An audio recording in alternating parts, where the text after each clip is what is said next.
Revue des hebdos de Mohamed Ali Mouba, bonjour. Bonjour. Les confréries dans la République, le cinquième pouvoir.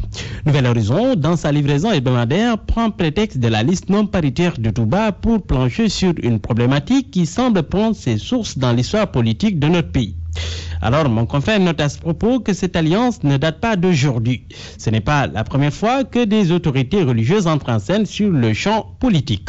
Depuis le début du siècle, avec l'élection de Blaise Diagne à la députation à l'Assemblée nationale française, note le magazine, les autorités musulmanes ont toujours eu leur mot à dire.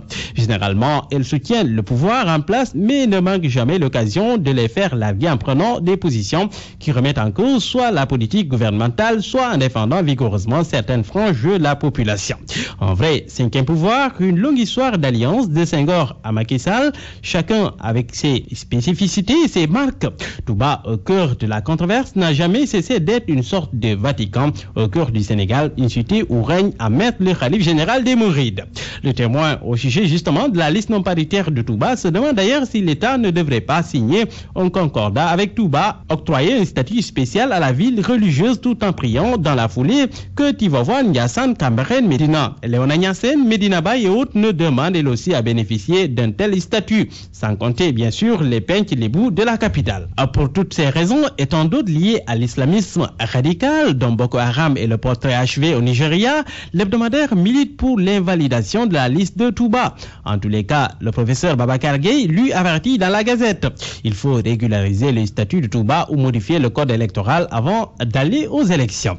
Au sujet de l'acte 3 de la décentralisation, le mensuel Territoire dans son numéro du mois dissèque les enjeux de la réforme.